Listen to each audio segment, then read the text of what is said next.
Welcome to I Wrote That, a podcast where we bring authors and industry experts together to talk about all things books and make the journey to authorship just a little bit easier. My name is Larissa Sohan, and I am the CEO of Next Page Publishing, a hybrid publishing house where we help entrepreneurs write books to grow their businesses. Now, I'm on a mission to help aspiring authors feel like they are in control of the publishing journey and that they are supported by a team of experts who genuinely want the best for them and their books.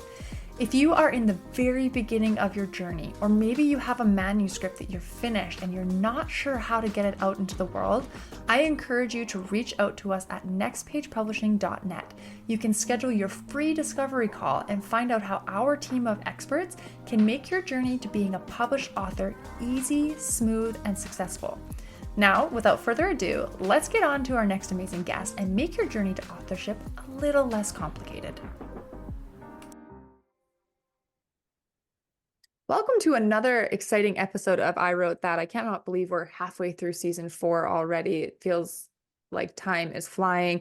And today we have a really cool person coming on to talk about her book that hasn't come yet and is not following any of the traditional rhyme or reason of a book. So I'm really excited to welcome Tatiana Cole. She is a sassy Latina, and she wrote that in her bio, so I'm allowed to say it. She's a sassy Latina from Springfield, Massachusetts. Tatiana is an income strategist and a coach for solopreneurs to boost their income with different revenue streams from products to services so that they can step into their lanes and reach their ideal clients. As someone who grew up in a family of side hustlers, oh nice, Tatiana has been captivated by the big visions and relentless drive that fuels this journey. Now she's on a mission to share her experience and insights, especially focusing on the transformative power of personal growth through her conference called Flourish. And is that the one you were just talking about earlier?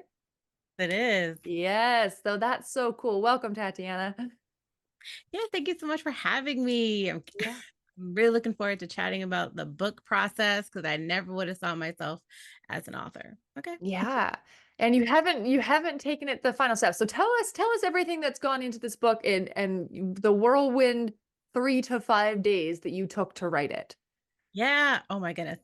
Yes. So I remember in the pandemic. So for me, I'm in Massachusetts. This is the hot spot area, Massachusetts, Connecticut, New York City. It was a lot. So when people think of like lockdown, I'm like, no, we were tight beginning of March. Okay.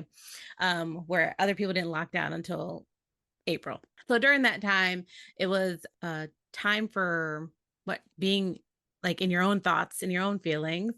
And it really revealed to me some things about my life that I wasn't realizing was happening. Like I remember when I became a new mom, and people would tell me, don't lose yourself, whatever that meant. So I didn't lose myself. That's ambiguous advice. Exactly. Okay, so I'm going to still plan my social events. I'm going to still make sure I'm doing this. And then that time period for 2020 to let's say 2022 was like, oh, have I been shrinking myself a little by little throughout these years? Have I really been showing up as my true authentic self? And like now I knew what that meant, right? Because we like to talk about like phrases that are popular in pop culture, authentic self and live authentically you. It's like, what did that mean? And I'm like, wow, this is what it looked like for me. Was I showing up as a sassy Latina? Am I dancing in the grocery store aisles because I like the music, the song that's on, So I knew while I was going through it and going through that growth journey and that process, I'm like, people need to know about this because no one talks about this. Or, I think once I realized it was something worth sharing, that's when I took it the next step. That is so cool. So am I hearing right that it's a book about finding the true authentic self, and like not just like saying it, but how do you do it? What does it mean? How do you connect with that inner weirdo that for me, she's a weirdo. Like whoever's living inside my soul, she's weird and she's energetic and she's fire and she's empathy and she's all these things. But yeah, when someone tells you don't lose yourself, that is terrible advice, because quite often going into motherhood, we have no idea who we even are in the beginning. We're usually young. And it's like, I don't know, I was working corporate for 12 years and like, is this who I'm supposed to be? Like Yeah. it's who you are at your core, but then you're evolving with every new thing that comes your way, Yeah. right? Well, and So how can you not lose yourself but become a mother at the same time? That changes literally everything. like you literally have another human being to take care of. Yeah. And I know when I had my daughter's 6 now, and she has changed literally everything about me in such a good way. She broke me entirely, shattered everything that I was, and now has given me the opportunity to rebuild. And I think so much of finding yourself what so much of finding yourself is testing who you were, and like almost like a litmus test against like who do you want to be versus who you were and where does it feel right. So Hmm. tell me what's going on in your book? Like it took you 3 to 5 days to write, so that must have been like a pour coming out of your soul. Yeah. Yes. So the working title is Finding Myself When I Didn't Know I Was Lost. Mm, I was just beautiful. operating, thinking everything's peachy, and then I'm like, wait, no, actually, I've been making myself small.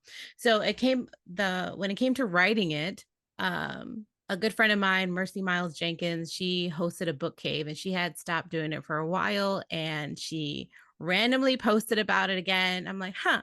It was Memorial Day weekend, 2023, and my sister was supposed to come up from Florida. And I was like, you know what, God, like if my sister doesn't come up, I need to sign up for this and just be done with it because my plan in my nice 90-day plan, my quarterly plan, I was planned to do it in the fall of 23. I'm like, okay, I'm gonna write it eventually and I'll put it on my plan for the fall. And then this opportunity came up. My sisters didn't come, so I went for it. And I remember thinking, like, the first day, I'm like, okay, we're going to jump into writing. It's like, oh no. Like, I was so eager to, like, okay, let's do it. Cause I already kind of had an idea, an outline. But then she blew my mind with a different type of outline. I was like, oh, this is even better. And she put structure to it. She was like, Mhm. do at the start, 7 chapters, 2, 3, 2. So I kind of like, I, in good millennial fashion, I follow the rules. Like, teacher said to do this. So this is what I'm going to do. And so I did it. I don't know how I did. I really wanted to not do it, but I did. Like, so it was in the evenings. I have a whole family. Like, for the most part, it was in the evenings, especially if it's Memorial Day weekend and week where there's days off of school, barbecues, cookouts, all that stuff. I was still being very present with my kids. And then at nighttime, whether it was 2 to 3 hours, I just kind of banged it out. At the minimum, the facts. I know Yeah. there's right now, it's just that's why it's still a manuscript.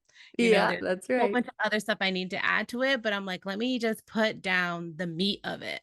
Aren't coaches wonderful on how they can help you go from idea to motivation to result? Yes, I'm gonna Like, tell you right now, if I didn't have a coach doing this, it would have taken a very long time, which is fine too, mhm. but it would have been like it I just know this was the right timing. I needed the accountability, someone to talk to when I was stuck in a certain area. I was like, "Well, I don't really know. I don't really want to talk about this, but this is important, but how do I talk about it without talking about it?" Yeah. Right? So it Yeah. was someone at my not hand and foot, but someone easily accessible to that I can literally chat with. She told us when she was available till, and it was 10 o'clock at night. I was texting her at 10 o'clock at night or hopped on a Zoom and was like, okay, I'm stuck right here. Like, okay, Yeah. and That's help great. through that process. And so that was early 2023. So A oh, year so ago it's been a year. from this recording. Yes. Wow. Okay. And so what's been so I'll be totally honest, I write in sprints as well. I don't do it 3 days. My books are um usually I do it with my fiction books, and so they take about 8 weeks to sprint through. Mhm. But that is writing, 6 hours a day for multiple weeks at a time. By the time I'm done with it, I'm tired of it. Like I have one that is like it needs to come out, but it has to move from manuscript to booked, and that's like the hardest part for me. So has a big part of it been energy to get back into it? No, I mean, I guess maybe partially, but not, that was the time to do it. Mm-hmm. I don't think it's done yet. Oh, okay.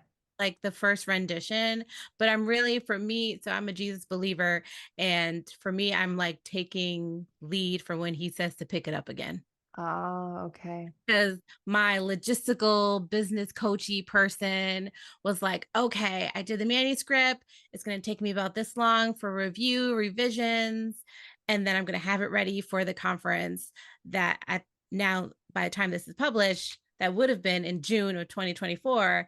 And I'm like, no, I don't, that was me talking and not the Lord leading me on when to release it. Hmm.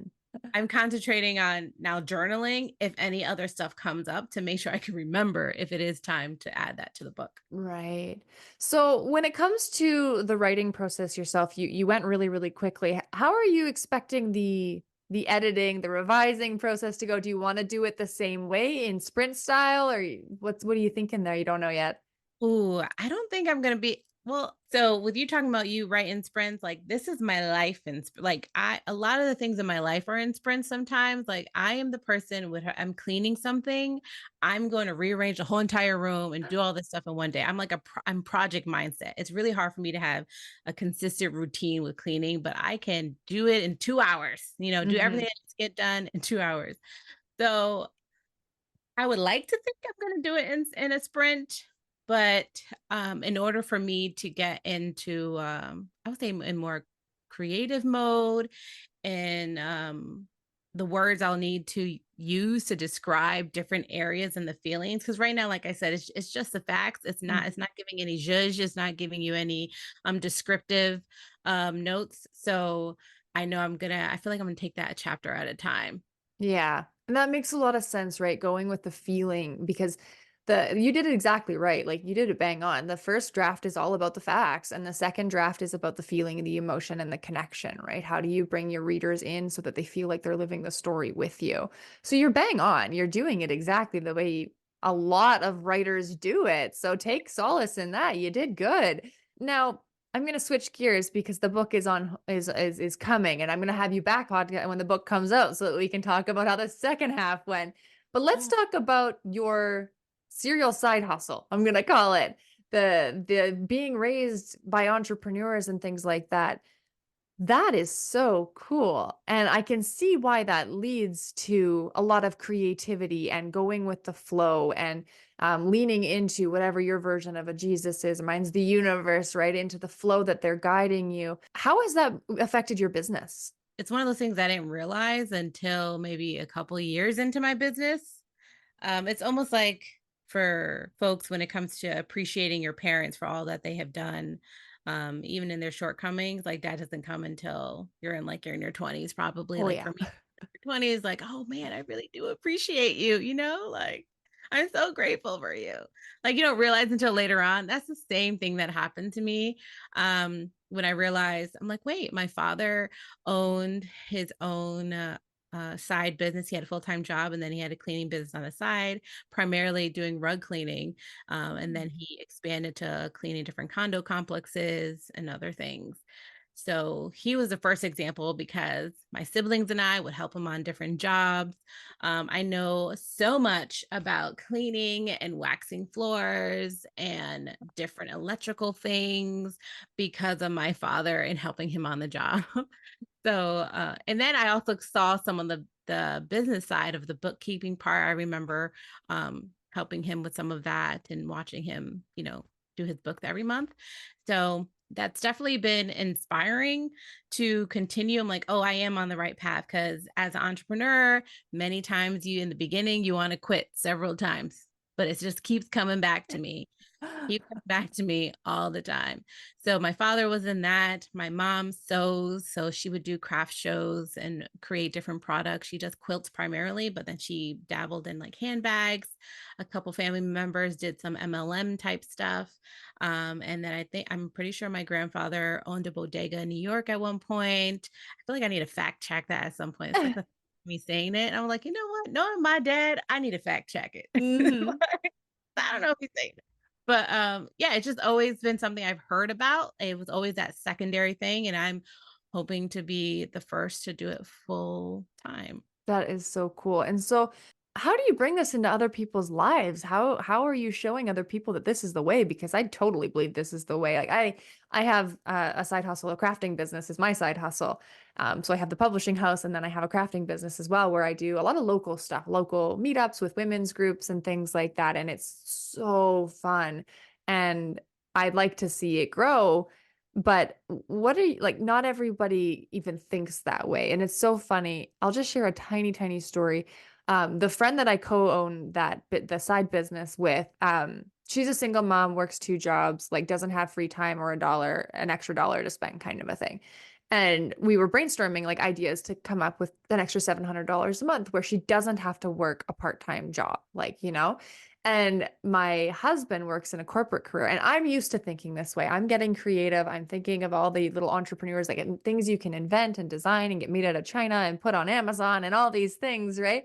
And my husband works in a corporate position. He asked his lunch group of engineers, long-term schoolers in corporate positions, what would you do if you need another $700 a month and you already work two jobs? And they're like, we'll get another job. And it's like, Oh, you're not listening. Like, but they cannot think that way. So how are you bringing it to the world of like, let's think differently. Let's think side hustle. Attention, all aspiring authors. Are you ready to turn your book dreams into reality? Look no further than Author Allies, your ultimate companion on the journey to becoming a published author. Picture this: a membership site that offers structure, accountability, skill development, and unwavering support to bring your book ideas to life. That's exactly what Author Allies provides. Dive into weekly writing workshops where you can focus on your goals and stay motivated. Need expert advice? Our monthly Ask the Expert sessions connect you directly with industry professionals for valuable insights. Engage with fellow members through our Beta Reader Switch program, perfect for refining your manuscript before publication.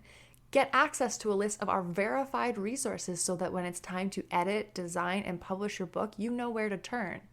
You can also enhance your craft with our writing training modules. Complete the exercises designed to elevate your skills and participate in the challenges. And as an added bonus, you can enjoy exclusive discounts on our future programs to help you streamline your publishing services. And if you're looking for a little bit more personalized advice, you will have access as a member to our one-on-one coaches to provide tailored support from our experienced professionals. Your literary dreams are within reach within our community of like-minded authors and expert guidance. Visit nextpagepublishing.net to join the membership and create a community around you and your book that guarantees your success. listen, it's using your gifts in many different areas. I know what I've heard from friends in corporate, they have really great ideas. They're making their company so much money based on the projects that they're leading, ideas that they have, and it all goes back to the company. Mm-hmm. And so a lot of organizations have trouble with recognizing their employees and compensating them appropriately. So why not do something outside? Use all that information. I know plenty of people who, at the minimum, go into consulting. Mm-hmm. It's all the experience and information that they know. So yeah, I think it's, sure, we need a lot of us need the stability that a 9 to 5 provides, and insurance and whatever else is going on in someone's household that you might need that stability. And you can use your gifts outside of that 9 to 5 too, and have the creative realm on using your gifts and spreading out that message to other people. Mm-hmm. Correct me if your conference that's coming up. What's the focus of that? Right. It's a personal development conference for entrepreneurs. It's called Flourish, Change Your Environment, Change Your Life. It's all based on its definition. Flourish means to grow in a vigorous way, especially as a result of a favorable environment. So we unpack, what does that environment need to look like in order for us to flourish? And it's focused on the personal growth side, because I believe as we continue to grow as people, it's going to reflect out into our business and create that greater impact in who we serve. So just like I talked previously about, don't lose yourself, and we're actually evolving as we go on, the same thing, as we continue to get better, like our business is going to grow and get better as well. Mm-hmm. Uh, so we're not talking about branding and business and AI and all that stuff. Like, we're not talking about that. We're talking about who you are, and what needs to change or be enhanced and move differently so that you can grow and flourish in life and in business. So that's what the conference is all about, and the community that will be coming from it as well. Oh, beautiful. And I wish you had your book because it sounds like it would have been right up the alley for this. Next year, 2025, you'll have the book for the next Flourish conference. And I think that's so cool. And I think that's why my husband's corporate friends couldn't see another way to do it that was for themselves, right? Because they hadn't really checked into that flourishing side of it yet. They were sustaining, they were planted and stagnant, I guess I would call it. They just were the flower. They didn't need to be bigger or better. They were the bud or any, you know what I mean? Like they Right. weren't thinking outside that box of how can I do bigger and better for myself. And I think that's really cool what you're doing because entrepreneurs need that in a lot of ways. We need to be shown that we don't have to just survive. We can flourish. We can take what we're doing or that idea that we've been thinking about and wondering, oh my God, could this ever work? And lean in and say, yes, it can.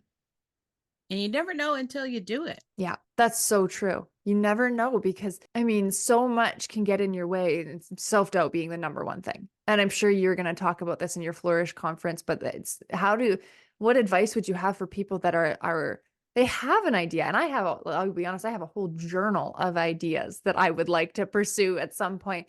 How do you move past that little voice that's like, can you, should you shouldn't, you're not capable, you can't do this.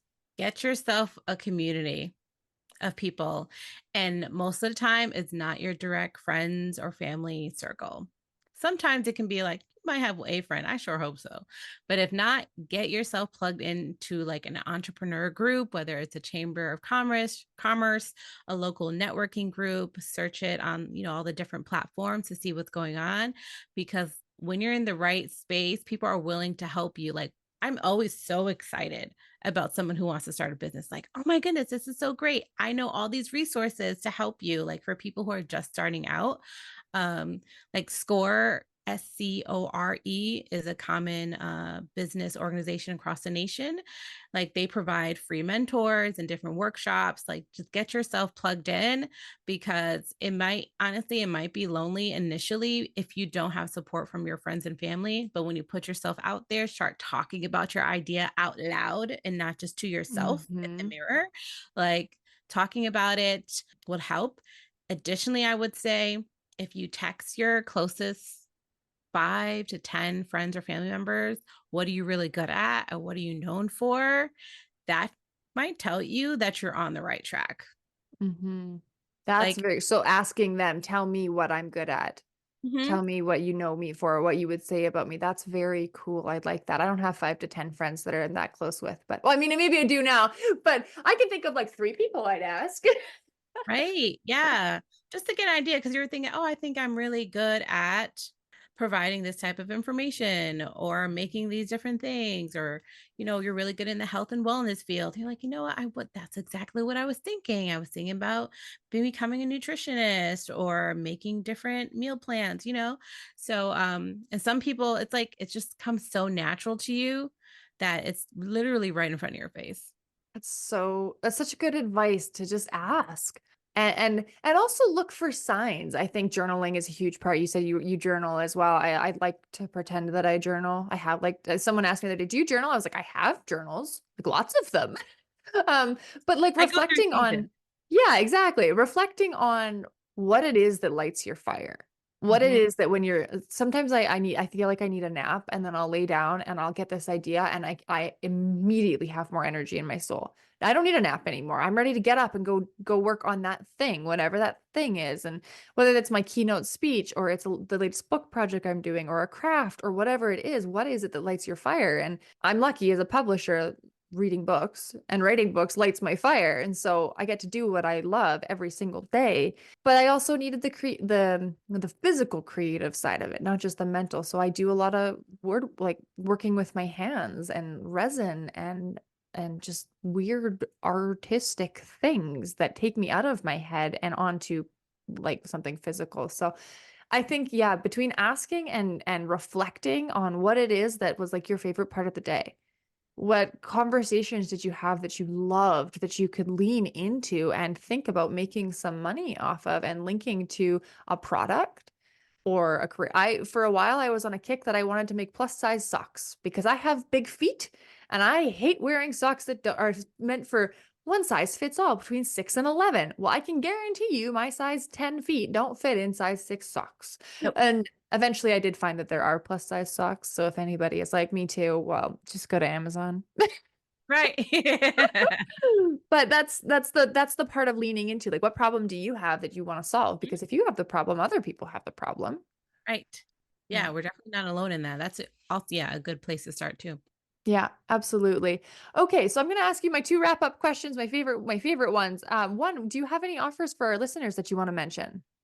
Yes. So as I mentioned or you mentioned in the beginning, I am an income strategist. So I help solopreneurs build out extra revenue streams, including passive products and different events from workshops and training. So if you need a list of different income streams for your business to help you just repurpose what you're doing already to make more income, I have a list of 20 income booster ideas on my website at tatianacole.com. Super cool. And we'll make sure we put that link down in the show notes so that you can grab that. I want to check that out too, because I think there's a lot of synchronicities that are lost in entrepreneurship. We do, and I talk about this in the book world all the time when people come to me and they're like, I want a book, but I don't know how it fits. And I'm like, well, it's the center. It's the center of everything you do, right? Everything comes out of your book. You hold workshops that relate to your book. Yep. Your Flourish conference would, your keynote speech, your products, your courses, all of it come to your book. And so I love that because I think entrepreneurs can do a lot to save themselves some time and make some extra money. And then the last one is, what advice do you have for aspiring authors? It's simpler than you think. I think when I think about professionally, I guess, if I look back into corporate, it would say if you want to reach this level, you have to do X, Y, and Z. So when I thought about being like a public figure or a business coach, one of the things on that list was you got to write a book. And I Mm-hmm. was like, what am I going to write about? I don't know. It was one of those things. But once I've gone through some more life and experienced some things, and I realized what I've learned can impact and help other people, it's like, why not? More people need to know about this. And yes, it started off with the Flourish conference and then this Free to Flourish community. Um, but writing the book is also very important. And instead of wrapping my head around like, how is this going to work? It's simple. Get support from a coach just to get it out the way, but it's necessary. It's a medium to bring your story out into the world. Of course, mine is about myself, self-help type of book, but people need to read your story. Yeah, they do Yeah. so that they know that they're not alone, right? And they can see the road that you took because a lot of people will hold off on writing their book because they think there's so many other books on the topic. But I can Mhm. guarantee you no one is going to tell it you the way you are. And someone is going to pick it up and sure, maybe they've read 5, 10 other books on the topic and obviously they're still hungry. They still want more information. And your book might be the perfect book for them. Your personality, your storytelling, your style, your connection points might be exactly what it is that they're looking for. So don't let saturated markets hold you back because if someone buys your book, it means they're still looking for their answer, right? Yes, that's Yeah. so true. I mean, all you have to go do is go to your local bookstore and check out the cookbook section. Right? A Yeah. ton. And there is Gluten-free cooking, right. vegetarian cooking, sugar-free cooking, diabetes cooking, all these things. There's thousands. And yet Mhm. people still make them and people still buy them. Yes. Yeah. Yeah. So the same for, yeah, your industry, your genre, your voice is needed there. Yeah, absolutely. Wonderful. Thank you so very much. It's been a pleasure. Thank you so much for listening to this episode of I Wrote That. Be sure to like, follow, and subscribe to our show so you don't miss any of our upcoming guests. And if this has led you to some inspiration to want to get started on your own authorship journey, whether you just have an idea or you have a manuscript that you're ready to publish, reach out to us at nextpagepublishing.net and we will match you up with our team of experts to make the journey simple, easy, and smooth.